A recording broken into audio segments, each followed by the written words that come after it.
d'endroits plus ou moins presque insalubres. Voilà, en tout cas, on a voulu évidemment vous associer. Et puis le Secours catholique, alors c'était simple, il n'y a plus de locaux. Voilà, c'était tranquille. Et puis c'est greffé sur le projet Une Terre pour tous.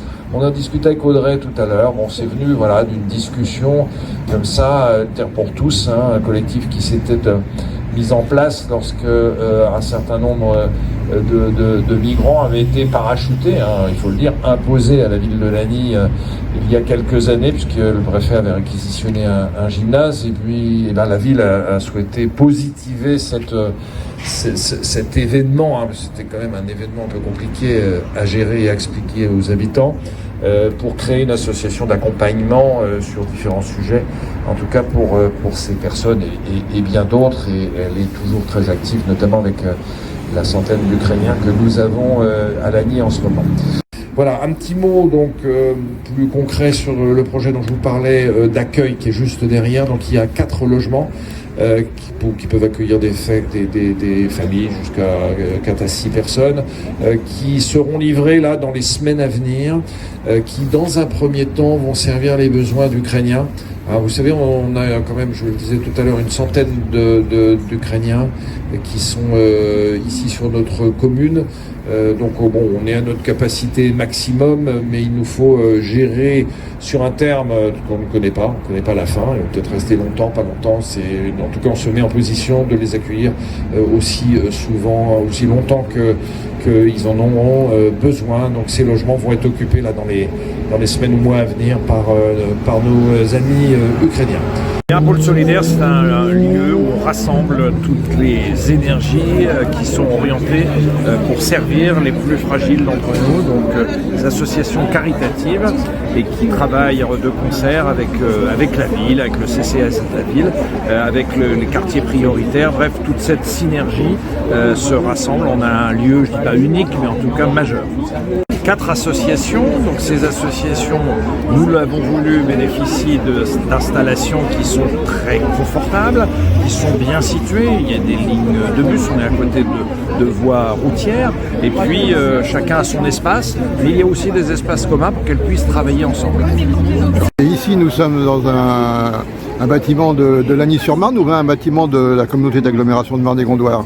Eh bien, presque les deux. En réalité, le bâtiment a été financé par la ville de Lagny-sur-Marne, mais il y a un projet commun avec un accueil, donc on va dire passerelle pour les Roms. Donc c'est un projet d'hébergement, c'est de compétences intercommunales, et il y a un projet social, c'est de compétences ville. Voilà, oui, il y a 4 logements qui sont en construction actuellement, qui vont être terminés dans les semaines à venir. Évidemment, les besoins immédiats, urgents, c'est de loger nos amis ukrainiens. Il y a donc une centaine de personnes aujourd'hui sur Lagny qui sont logées de manière raisonnable, mais il y a encore des besoins, et au moins le temps de la guerre en Ukraine, ces logements seront mis à disposition des populations. Et vous avez tout à l'heure rendu hommage à l'architecte qui a travaillé. Oui. Alors qu'est-ce qu'il a de particulier ce bâtiment au niveau architectural? Eh bien, vous voyez, c'est une forme d'avancée vers l'avenir, de bateau. Hein. Vous avez cette avancée, ce porte-à-faux, ce porte-avions presque, qui est en entrée de ville. Hein. Rappelons-nous, il y a quelques années, cette entrée de ville était dans un état déplorable. Hein. Il y a eu beaucoup d'investissements publics, mais aussi d'investissements privés qui ont permis de la rendre très agréable, très fluide. Et ce bâtiment, c'est une forme de totem qui peut vouloir dire bienvenue à Lagny. Voilà. Et en plus, je pense que c'est également une redynamisation de l'image d'Orly Park. Alors voilà, nous avons un QPV, un quartier prioritaire de la ville, donc il y a 500 logements, c'est un gros quartier, mais c'est un quartier qui a été rénové, rénové par le bailleur, rénové aussi par la ville, qui bénéficie aujourd'hui d'un centre socio-culturel très dynamique depuis quelques années maintenant.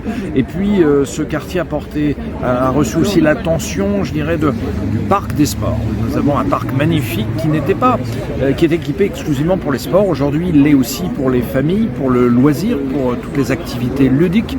Donc ce quartier bénéficiait de cette dynamique et là, ce positionnement de ce pôle solidaire est parfaitement en cohérence avec le reste. Et donc chaque famille accueillie va pouvoir tout le long de tout le long de ce couloir va pouvoir récupérer les différents produits qu'on leur donne. On donne l'équivalent de 6 repas par semaine. Donc ici c'est notre stock. On n'avait pas prévu forcément de visite, donc vous la voyez telle que c'est. C'est bien aménagé. Voilà. Donc on a installé toutes les bénévoles, c'est les bénévoles qui ont tout installé.